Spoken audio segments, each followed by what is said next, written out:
selain WWW, mereka menemukan yang lebih ini riset lagi, itu spin-off maksud saya. Misalnya apa?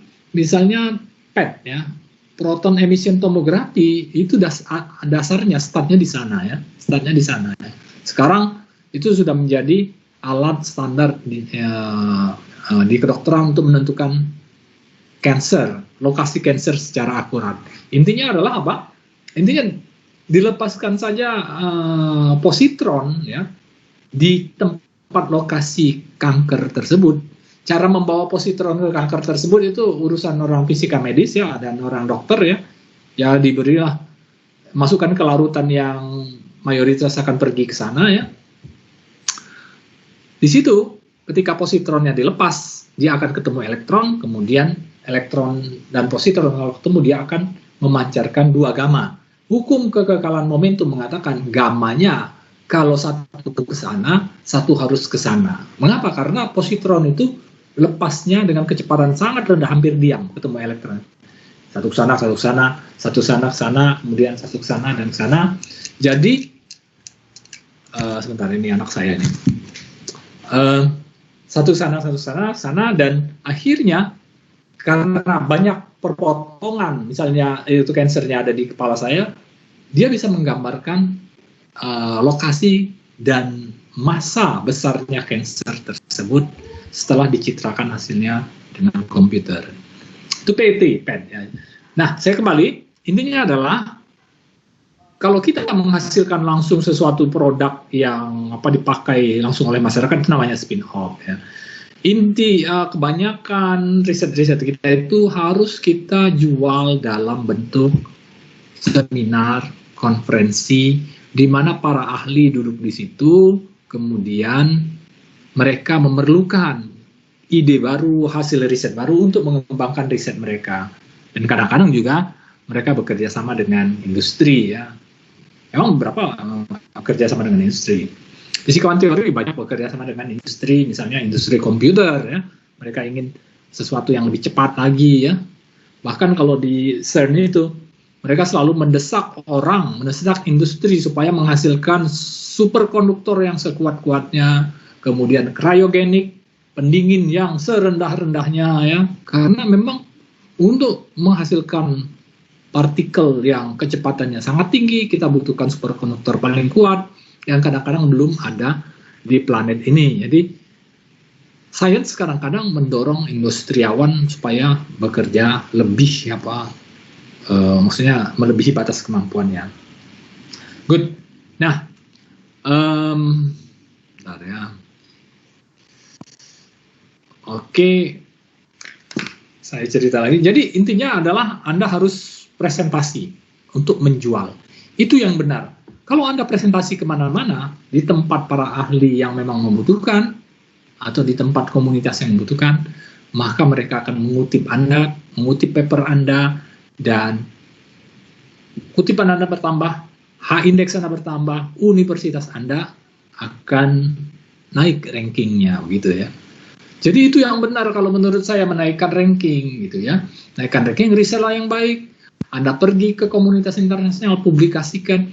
Mengapa masih perlu pergi ke konferensi, tapi konferensi yang benar ya, bukan konferensi yang kita berharap proceedingnya masuk ke saja. Karena sekali lagi,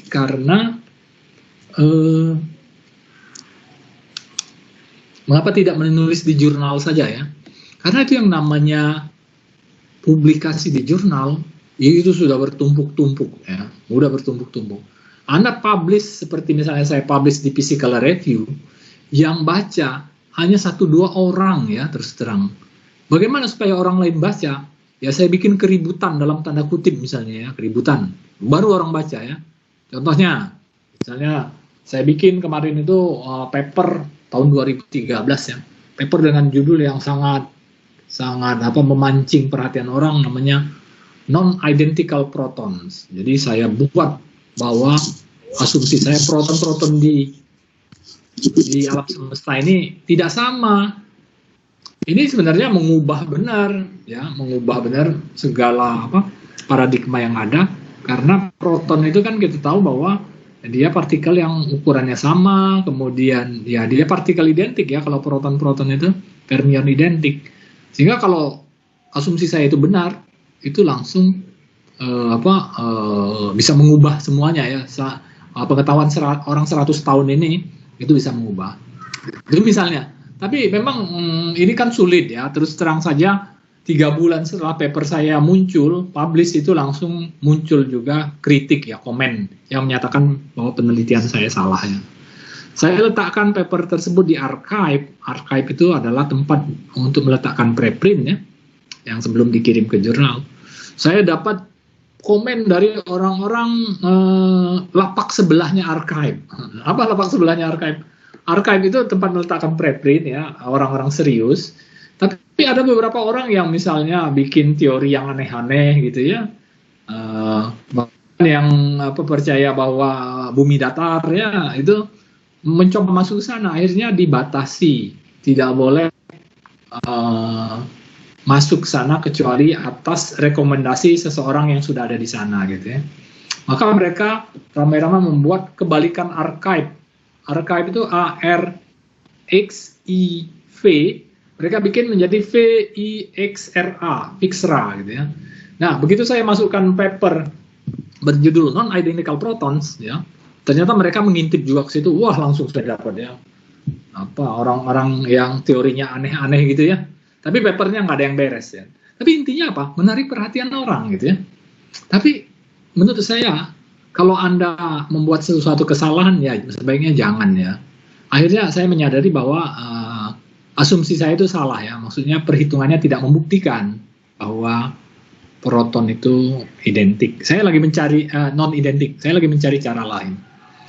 Nah, kalau Anda misalnya risetnya biasa-biasa saja, Anda harus jual gitu ya, Anda harus datang konferensi di mana orang-orang memerlukan. Kalau misalnya konferensi yang Anda kunjungi itu bagus, banyak orang-orang yang biasa menulis paper di jurnal yang bagus, maka kalau Anda bisa meyakinkan mereka untuk mengutip paper Anda itu, maka paper Anda akan dikutip di jurnal-jurnal yang bagus dan H-index Anda akan tinggi. Itu kalau di dunia akademis ya. Tapi di dunia yang industri, yang komersial, itu prinsipal sama. Anda harus jual produk Anda. Dan cara menjual itu tentu saja Anda seperti sales ya, seperti sales. Jadi di konferensi pun saya seperti sales ya, saya mendatangi beberapa teman yang itu, ini saya punya penemuan baru nih, kita diskusikan ya. Akhirnya mereka mau memakai, ya menggunakan. Dan cara yang kedua yang saya pakai adalah misalnya saya membuat homepage ya, misalnya homepage untuk ini saya, untuk penelitian saya itu. Sebentar, ini saya coba ini saya ini kan ya, saya tampilkan. Moga-moga ini tidak terlalu susah. Apakah bisa tampil di sini riset saya? Oh, ternyata tidak. Coba saya cari saja Keonmead.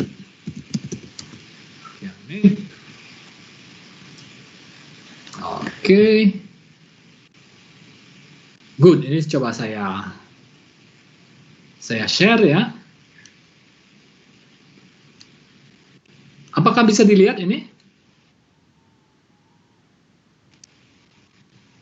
Bisakah ini dilihat yang saya share? Bisa, Pak. Ya, bisa. Oke. Ya, terima kasih. Nah, ini mengapa diletakkan di KPH University Mainz nih? Dulu di UI masih kurang lancar internetnya ya, terus terang. Dan ini belum diperbaiki sampai sekarang. Ini adalah suatu model saya yang dibuat menjadi interaktif. Jadi model produksi kawan yang dibuat menjadi interaktif ya. Saya sangat bersyukur mereka belum menghapus ini ya.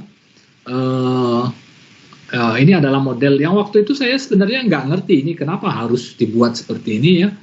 Saya inginnya membuat paper ya, supaya paper saya banyak, supaya saya terkenal. Tapi ini adalah salah satu cara untuk menjual hasil produksi saya. Hasil produksi saya itu diterbitkan di Physical Review tahun 2000 ini, tahun 99 ini sebenarnya. kemudian diletakkan di archive di sini ya. Jadi kalau Anda mau lihat archive itu seperti apa, coba saya klik. Moga-moga waktu dulu namanya masih XXX ya di Los Alamos. Tapi sekarang ya dia tidak mau lagi ya. Karena apa? Karena Los Alamos sudah menutup. Dari Indonesia tidak boleh karena Anda lihat di pojok kiri sini kan, mohon maaf ini motornya ini. Oke, saya beri kesempatan suara motor dulu ya. Karena apa? Karena itu salah satu cara untuk menarik perhatian juga ya. Jadi mereka yang bermotor itu knalpotnya diperbesar supaya menarik perhatian. Nah, di sini akan muncul ya. Lihat ini, kalau ini itunya xxx.lanl.gov gitu ya. LANL itu Los Alamos National Laboratory ya, tempat bikin bom atom pertama di sana ya. Tapi dulu di Indonesia bermasalah karena semua yang XXX itu diblokir ya. Mereka tidak tahu bahwa ini ilmiah. Oke, ini cuma satu paper loh. Satu paper dibuat satu model begini, dan ini sudah banyak sekali yang memakai. Jadi kalau orang perlu, mereka akan mengklik ini. Mereka perlu apa? Mereka perlu membandingkan dengan eksperimen mereka. Mereka perlu membandingkan dengan teori mereka dan lain-lainnya. Saya tidak tahu ini kalau diklik tepi map ini masih ada nggak ini orangnya ya. Oh, ternyata masih ada. Ini di tepi sungai Rhine, di tepi sungai Rhine Mainz ya. Oke, saya kembali lagi. Itu salah satu cara menjual ya. Salah satu cara menjual. Nah, oke, saya kembali ke seminar. Jadi di seminar ini adalah cara Anda menjual produk Anda. Saya punya beberapa contoh presentasi yang baik ya. Tapi sebelum saya menampilkan presentasi yang baik ini, saya tampung dulu kalau ada pertanyaan. Silakan.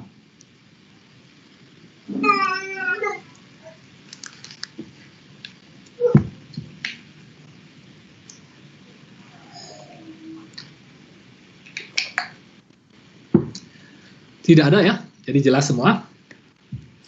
Very good.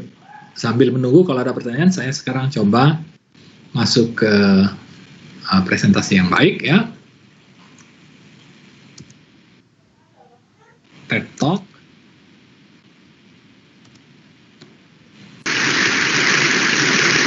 When I was 27 years old, I left a very demanding job in management consulting. Halo? Ada ya? Ada, Pak. Tadi ada, Pak. Oke, Ya, Pak, ada, Pak. Tahu saya kalau suaranya hilang. Sudah ada, Pak. Teaching. I went to teach 7th graders math in the New York City public schools. And like any teacher, I made quizzes and tests. I gave out homework assignments. When the work came back, I calculated grades. What struck me was that IQ was not the only difference between my best and my worst students. Some of my strongest performers did not have stratospheric IQ scores. Some of my smartest kids weren't doing so well. And that got me thinking. The kinds of things you need to learn in 7th grade math, sure, they're hard. Ratios, decimals, the area of a parallelogram. But these concepts are not impossible. And I was firmly convinced that every one of my students could learn the material if they worked hard and long enough. After several more years of teaching, I came to the conclusion that what we need in education is a much better understanding of students and learning from a motivational perspective, from a psychological perspective. In education, the one thing we know how to measure best is IQ. But what if doing well in school and in life depends on much more than your ability to learn quickly and easily? So I left the classroom and I went to graduate school to become a psychologist. I started studying kids and adults in all kinds of super challenging settings. And in every study, my question was, who is successful here and why? My research team and I went to West Point Military Academy. We tried to predict which cadets would stay in military training and which would drop out. We went to the National Spelling Bee and tried to predict which children would advance farthest in competition. We studied rookie teachers working in really tough neighborhoods, asking which teachers are still going to be here in teaching by the end of the school year. And of those, who will be the most effective at improving learning outcomes for their students? We partnered with private companies asking which of these salespeople is going to keep their jobs and who's going to earn the most money. In all those very different contexts, one characteristic emerged as a significant predictor of success. And it wasn't social intelligence, it wasn't good looks, physical health, and it wasn't IQ. It was grit. Grit is passion and perseverance for very long-term goals. Grit is having stamina.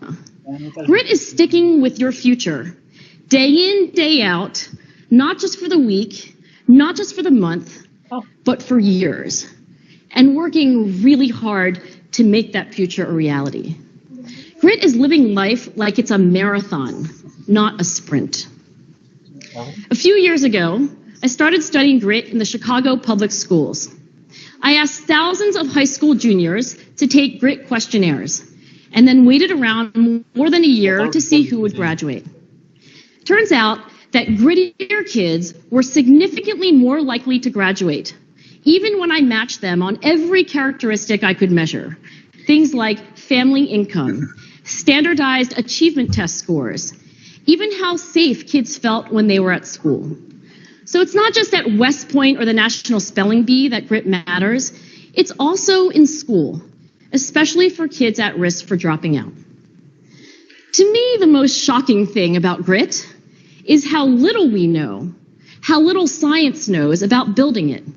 Every day, parents and teachers ask me, how do I build grit in kids? What do I do to teach kids a solid work ethic?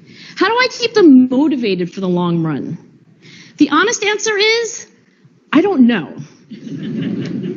What I do know is that talent doesn't make you gritty. Our data show very clearly that there are many talented individuals who simply do not follow through on their commitments. In fact, in our data, grit is usually unrelated or even inversely related to measures of talent. So far, the best idea I've heard about building grit in kids is something called growth mindset. This is an idea developed at Stanford University by Carol Dweck, and it is the belief that the ability to learn is not fixed, that it can change with your effort. Dr. Dweck has shown that when kids read and learn about the brain and how it changes and grows in response to challenge, they're much more likely to persevere when they fail because they don't believe that failure is a permanent condition. So growth mindset is a great idea for building grit, but we need more. And that's where I'm going to end my remarks, because that's where we are. That's the work that stands before us. We need to take our best ideas, our strongest intuitions, and we need to test them. We need to measure whether we've been successful, and we have to be willing to fail, to be wrong, to start over again with lessons learned. In other words, we need to be gritty about getting our kids grittier. Thank you.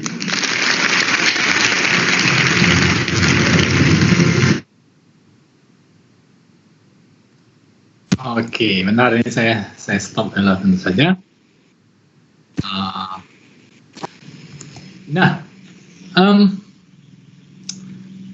Saya buka lagi ini saya. Sebenarnya apa yang dia ceritakan sedikit overlap dengan yang dibicarakan oleh pembicara di seminar tadi ya, pembicara di seminar siang tadi. Ada berapa orang yang ikut di seminar tadi? Semua ya? Siapa saja yang ikut seminar siang tadi? Hadir Pak tadi. Hadir ya? 119 Pak. Ikut semua kayaknya Pak. Oh, ikut semua. Oke, good. Jadi saya cerita nggak ini nggak nyambung lah gitu, nggak putus. Ya. Tadi dia menceritakan bahwa ada 8 itu kiat orang sukses ya, kiat orang sukses, kerja keras gitu ya. Kemudian ada yang disebut dengan perseverance juga ya, persist. Persist itu artinya bertahan terus gitu ya, bertahan terus. Nah itu perseverance. Kalau grit tadi itu adalah ketabahan. Jadi peneliti itu dia meneliti di spelling bee itu lomba spell ya, mengucapkan mengeja kalau itu untuk anak-anak ya. Sampai ke mana? Sampai ke universitas, sampai ke ini kadet di West Point. West Point itu pusat pendidikan militer Amerika ya. Angkatan Darat kalau nggak salah West Point ya. Dia menyelidiki di sana kadet yang bisa bertahan itu bisa sampai selesai itu yang seperti apa gitu ya. Di sekolah yang Rocky School itu jadi sekolah-sekolah yang tough, yang keras gitu ya. Hanya guru-guru yang kuat saja yang bisa bertahan karena muridnya itu memang mungkin nakal-nakal gitu ya. Dia meneliti di sana guru yang seperti apa yang bisa bertahan dan lain-lain. Nah, dari situ dia mendapatkan bahwa keberhasilan itu bisa diinisan dengan satu kata saja, yaitu grit, G-R-I-T ya, yaitu ketabahan dalam mencapai cita-cita itu.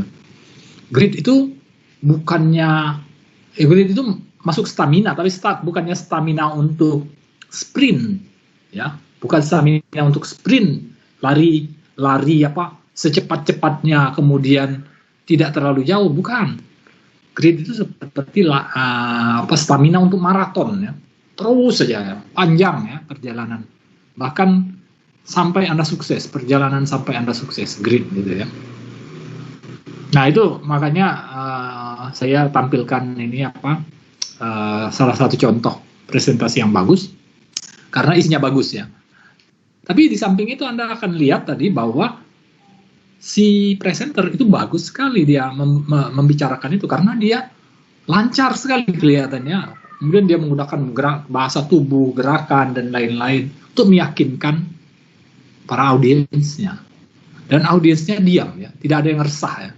Kadang-kadang audiensnya tertawa gitu ya, meskipun dia tidak membuat joke yang lucu-lucu, tidak, tapi dia menceritakan apa adanya, audiens ketawa. Dan ada beberapa hal, ada beberapa tips, saya bukan bilang ini rahasia, tips untuk menghasilkan presentasi yang bagus ya. Tips yang pertama yang paling penting adalah menguasai apa yang akan dibicarakan. Itu tips yang paling penting yang pertama. Anda harus kuasai ya, Anda harus kuasai. Kalau Anda menguasai, maka insya Allah itu sudah 50% itu terbuka, lancar presentasi Anda ya. Jadi pertama Anda harus menguasai. Kemudian tips yang kedua, Anda tahu apa yang akan dibicarakan, gitu ya. Jadi memang menguasai topik yang dibicarakan dan Anda tahu apa yang akan dibicarakan. Supaya apa? Supaya Anda ngomongnya sedikit tapi efektif dan efisien. Ya. Jadi jangan melantur ke sana kemari karena Anda bingung juga ini mau bicarain apa. Saya ngerti yang mau ini nih, saya mau bicara ini, saya menguasai ini produksi kawan, tapi saya mau bicara kawan yang mana dulu sana eksperimen apa teori sana. Nah itu mengakibatkan agak berbelok-belok nanti pembicaraan. Jadi tips yang kedua, Anda harus tahu apa yang Anda akan bicarakan ya. Maksudnya step-stepnya ya. Ini berkaitan dengan misalnya slides. Kalau slide Anda banyak ya, pasti banyak ya, nggak mungkin 1-2 slides gitu ya.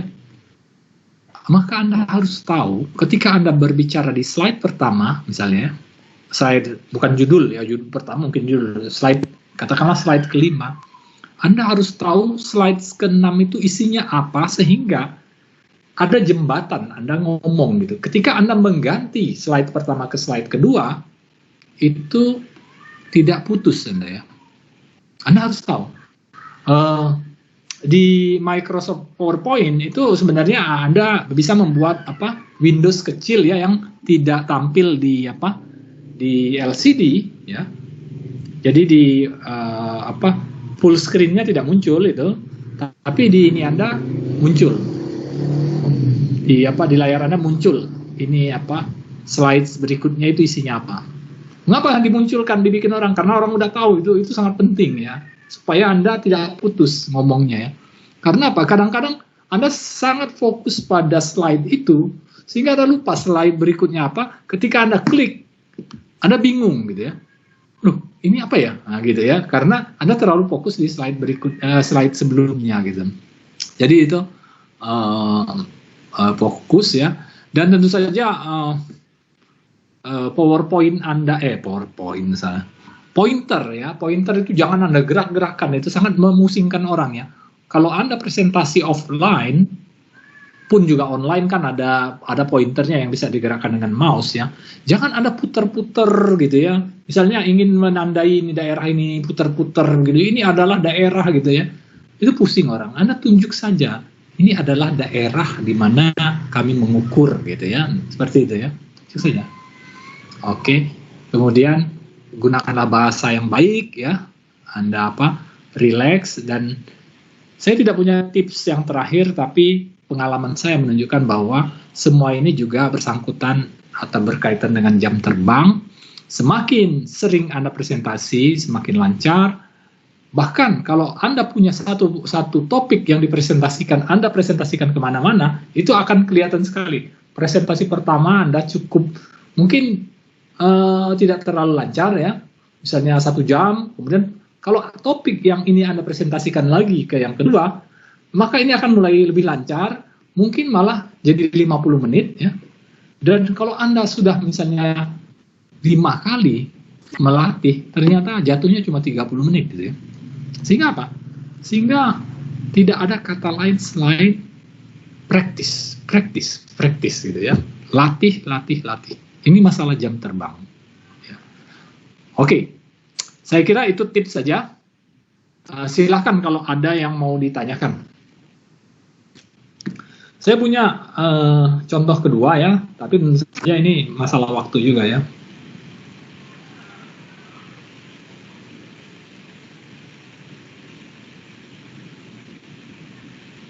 Tidak ada ya? Oke, saya kira ini jelas sekali ya. Oke. Ya, ada yang mau ditanyakan? Ayuta? Iya, izin Ya. tanya Pak. Ya silakan, jangan khawatir. Kalau terkait slide-nya, slide yang akan dipresentasikan, ada tipsnya nggak Pak? Kalau misalnya pakai slide kosong sebagai pembatas antar subbab yang ingin dibicarakan, nggak apa-apa nggak sih Pak? Atau ada tips lainnya nggak ya Pak untuk slide yang dipresentasikan? Makasih Pak. Oke, penyusunan slide itu sebenarnya menggambarkan karakter Anda ya. Jadi ada orang yang slide-nya simple, kotak saja itu. Itu karakternya orang yang ya straightforward gitu ya, katakanlah. Kebanyakan saintis mungkin kayak gitu ya. Lurus saja, kasih rumus, udah beres. Tapi ada juga orang yang senang dikasih bunga-bunga gitu ya. Tiap kali muncul mungkin ada semacam simulasi dikit, atau kalau katanya muncul bertahap, itu silahkan sendiri ya, diputuskan sendiri. Yang penting tadi adalah efektif dan efisien ya, Tentu saja kalau Anda mau melihat maksudnya agar orang lebih tertarik, slide Anda dibuat bagus. Bagus itu tidak harus dikasih bunga-bunga, tapi kalau PowerPoint yang modern ya, ini kalau Anda klik itu ada design idea ya. Ini PowerPoint yang di UI ya, yang kalau Anda Office 365 pasti Anda dapat.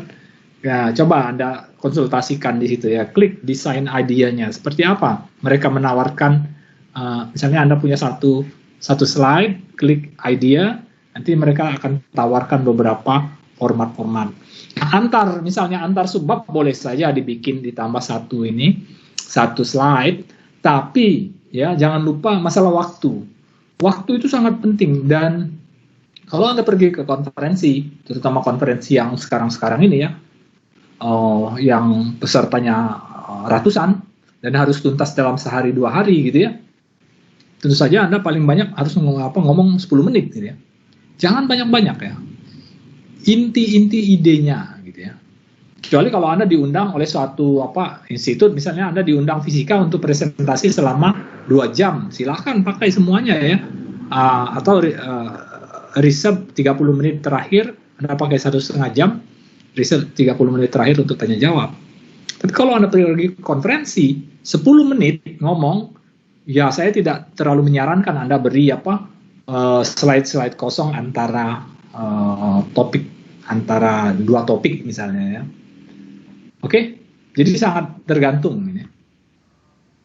Muhammad Rivaldo angkat tangan. Iya Prof, mau nanya kalau untuk slide-nya sendiri ada jumlahnya nggak ya, atau minimalnya yang ideal tuh gimana? Yang ideal tentu saja bergantung pada waktu yang dialokasikan buat Anda ya. Kalau kita di sini di latihan ini kita paling cuma, karena pesertanya banyak, paling cuma 10 menit ya. Silakan presentasi selama 10 menit gitu ya. Tanya jawab 5 menit gitu ya.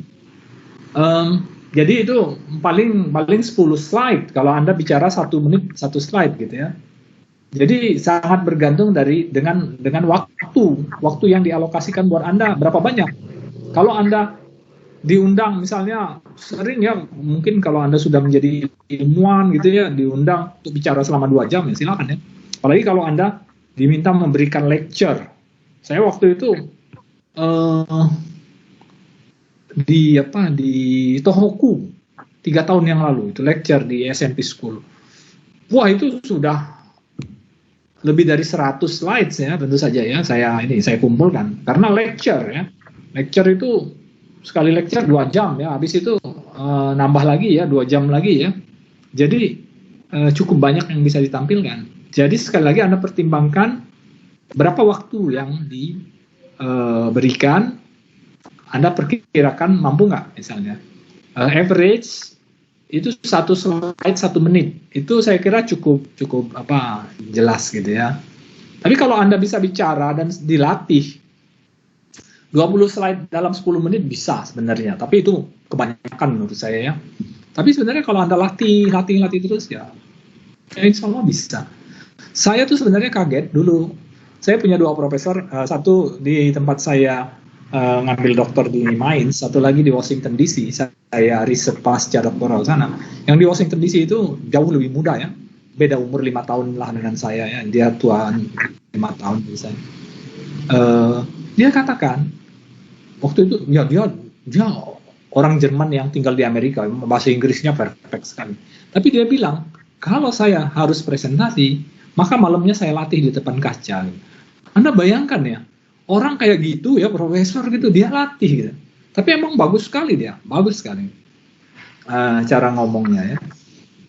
Jadi menurut saya memang ya 10 slide, tapi kalau Anda mau lebih Anda harus latih ya. Oke, silakan kalau ada lagi. Permisi Pak, ingin bertanya. Iya. Iya, untuk topiknya apakah dibatasi Pak? Mungkin bidangnya kan fisika ya. Topiknya itu boleh yang kita kuasai saja, boleh nggak Pak? Saya sangat menganjurkan topik yang Anda rencanakan riset gitu ya, tentu saja. Tapi tentu saja kalau misalnya memang belum ada rencana gitu ya, topik apa saja yang Anda sangat familiar gitu. Asal masih dalam fisika tentu saja, jangan topik memasak misalnya ya, karena kalau topiknya seperti itu. Oke ya, jelas ya. Yang familiar, kalau Anda belum ada risetnya, belum tahu apa. Oke? Seperti pendidikan boleh nggak Pak? Pendidikan, ya, tapi ada hubungannya dengan fisika ya? Iya Pak. Oke, saya kira nggak apa-apa. Ya. Baik Pak, makasih. Oke.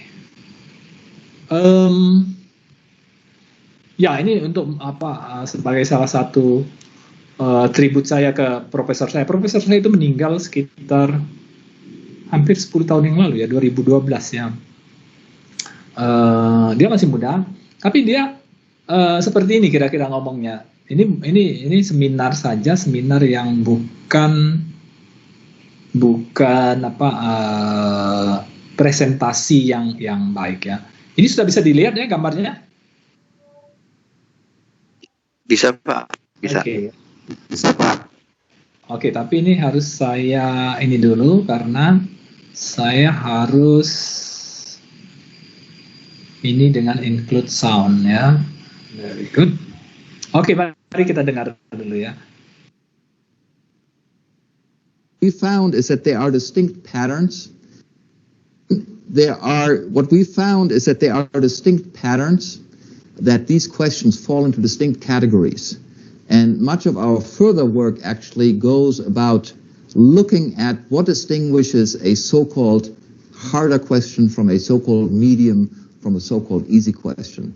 What we're really actually trying to do, and I have a PhD student who works on that, is to come up to enumerate what are the actual cognitive processes that are involved and are being stimulated to solve a certain question. And then develop a taxonomy. What we'd like to do is sort of have a classification scheme in which we can say this kind of question stimulates this cognitive process and leads to that thinking skill for the student. And that cognitive process is more complex and therefore perceived by the student as being harder. See, the problem with sort of degree of difficulty is that degree of difficulty really consists of two parts. One is the level of familiarity. Even something that is very difficult, if we do it often enough, it feels easy, like driving a car. It's a very complex process, cognitive process, but since we do it all the time, it feels easy. So the degree of familiarity compared to the degree of cognitive complexity. So we try to sort of peel this apart and then have a taxonomy for the cognitive processes. And what we find is that the students actually one notice that these shift patterns indicate which kind of classification, which kind of box these questions fall into. Oke, ya, dia bicara masalah pendidikan. Jadi ini di akhir hayatnya, kalau nggak salah, nggak lama kemudian dia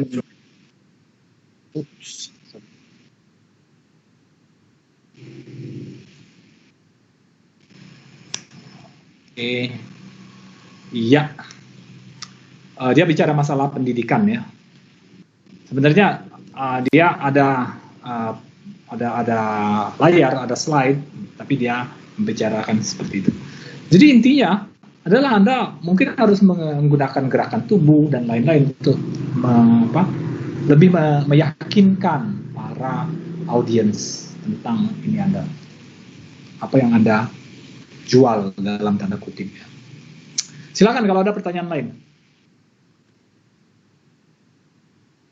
Izin bertanya Pak. Iya, silakan Ferry ya. Iya Pak. Nanti jadi model presentasinya seperti yang ditayangkan tadi, menampilkan gestur kita atau kita hanya menayangkan slide saja sambil berbicara atau bagaimana Pak? Terima kasih. Begini, jadi memang ya seharusnya dan itu sebaiknya itu memang kalau bisa Anda presentasi, Anda berdiri ya, kamera Anda arahkan ke arah Anda ya, kalau bisa ya. Tapi kalau misalnya, waduh kameranya nggak bagus dan lain-lain, karena ini untuk latihan Anda presentasi yang sebenarnya gitu ya. Ya kita kan tidak berharap seumur hidup Anda kita lockdown terus seperti ini kan. Kita berharap kan pandemi COVID-19 ini tahun depan sudah teratasi ya.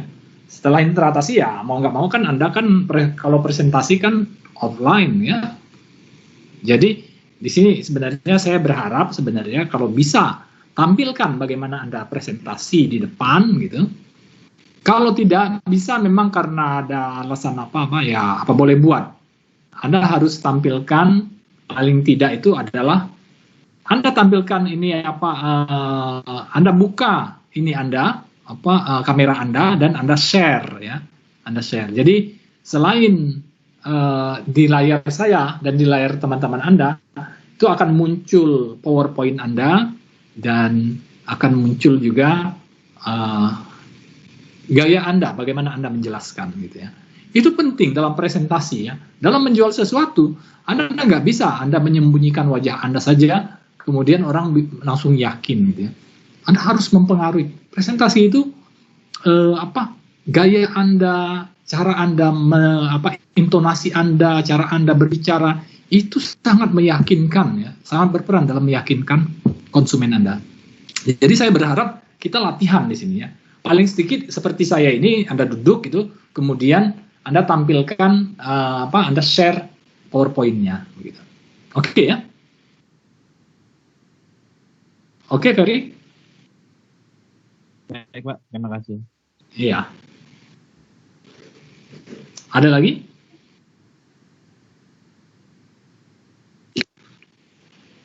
Oke. Pak, ya, ingin bertanya. Ya. Terkait topik yang akan dipresentasikan, diseminarkan. Ya. Apakah itu nanti ada semacam kayak konsultasi dulu nggak Pak ke Bapak? Ini saya ingin presentasi tentang ini gitu kan. Apakah ini kan mungkin saya juga backgroundnya kan bukan dari fisika murni sebenarnya Pak ya, dari pendidikan fisika. Jadi belum tahu lingkup terlalu jauh gitu Pak. Apakah dikonsultasikan dulu ke Bapak atau seperti apa tekniknya? Oke. Saya sudah tangkap inti pertanyaannya. Jadi tidak perlu dikonsultasikan ya. Tidak perlu dikonsultasikan. Mengapa? Karena saya yakin saja, dan ini sebenarnya untuk latihan. Sebenarnya topik apa saja seharusnya bisa ditampilkan di sini, tapi saya sangat menganjurkan topik yang Anda sangat familiar ya, familiar, dan Anda memang termotivasi untuk mengerjakan itu. Kalau Anda sudah punya topik riset, misalnya Anda masuk ke satu grup, sudah masuk ke satu grup gitu ya, Anda bisa tampilkan riset Anda atau entah riset S1 Anda begitu ya, karena Anda sangat familiar di situ. Saya kira itu. Jadi tidak perlu konsultasi lagi. Kita juga waktunya nggak banyak kok.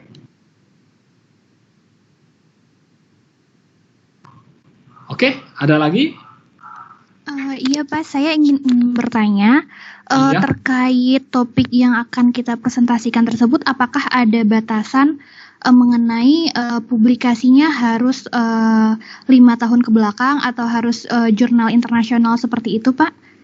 Oh tidak. Ini kan cuma latihan ya, tidak ada batasannya.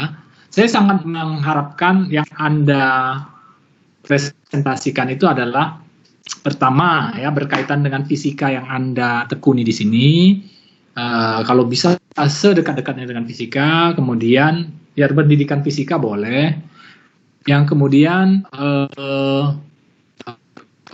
kalau bisa Anda sangat familiar ya, sehingga apa? Kalau Anda sangat familiar kan sangat mudah untuk presentasi itu ya. Jadi tidak harus publikasi di jurnal internasional, tidak harus ini topiknya sudah dipublikasikan, enggak ya. Jadi silahkan saja pilih topiknya. Oke? Baik Pak, terima kasih Pak. Ya, sama-sama. Good, kayaknya tidak ada lagi ya. Nurdeka mau bertanya? Ya, mohon izin tanya Pak. Ya, silakan. Untuk waktunya apakah kapan Pak? Apa minggu depan atau seperti apa? Dan pemilihannya apakah random atau seperti apa? Ada urutan. Terima kasih. Nah, oke. Saya lupa ya, apakah sudah dibuat grup WhatsApp ya untuk ini seminar ini? Kalau nggak salah Ferry ya yang bertanggung jawab ya, bukan? Sudah Pak. Sudah. Nah, oke. Di situ dibuat aja form gitu, teruskan gitu ya. Biasanya kan gitu ya.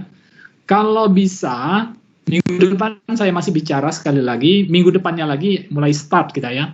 Kita coba 3 orang dulu ya. Apakah berhasil? Nanti kita perbanyak. Karena ini jumlah pesertanya banyak sekali ya. Saya sudah konsultasi dengan Kaprodi, katanya angkatan 2019 mohon jangan di sini katanya ya. Apakah di sini 2020 semua? Iya, Ferry ya. Iya Pak, 20 semua Pak sepertinya sih. Oke, jadi kalau gitu memang sudah. Jadi kita bisa perkirakan ini berapa banyak kalau kita tampilkan 3 orang sekali ini. Sebentar, ini pesertanya berapa ya totalnya? Terry? Iya. Pak, saya Denny Pak. Saya dulu terdaftar 2019, tapi cuti setahun itu masih 2000, baru daftar lagi 2020 itu di 2020 kan Pak ya? Semoga begitu ya. Saya juga tidak tahu ya Pak. Ya Denny ya. Tapi saya kira no problem ya. Karena yang 2019 itu artinya sudah masuk ke apa? Ke topiknya gitu kan. Kalau Anda baru ya artinya Anda seperti mahasiswa yang baru yang lain. Maksudnya kalau ada cuti kemarin ya. Begitu ya. Mungkin nggak apa-apa ya. Terima kasih Pak. Oke, ada lagi? Jadi kita ada 37 orang nih. Kalau saya bagi 4 ya, satu sesi 4 orang maju, itu 10 kali kita harus ini ya. Jadi ini 10 kali moga-moga cukup nih. Kalau kita nggak ada kendala. Tapi mungkin minggu depan Anda belum bisa ya, belum. Ini kan ada yang pertama harus mempersiapkan gitu ya. Mulai besok kita silahkan di list gitu lewat grup WhatsApp siapa yang mau duluan, kemudian siapa yang belakangan. Kemudian kita coba 2 minggu lagi itu 3 orang maju ya, 3 orang dulu. Oke ya. Oke, minggu depan saya presentasi sekali lagi ya. Baik Pak. Oke, masih ada pertanyaan? Baik, Pak. Oke, tampaknya sudah jelas ya. Sisanya nanti lewat WhatsApp group ya. Oke, saya tutup. Terima kasih. Selamat sore. Assalamualaikum warahmatullahi wabarakatuh. Waalaikumsalam warahmatullahi wabarakatuh. Terima kasih ya Pak. Terima kasih Pak.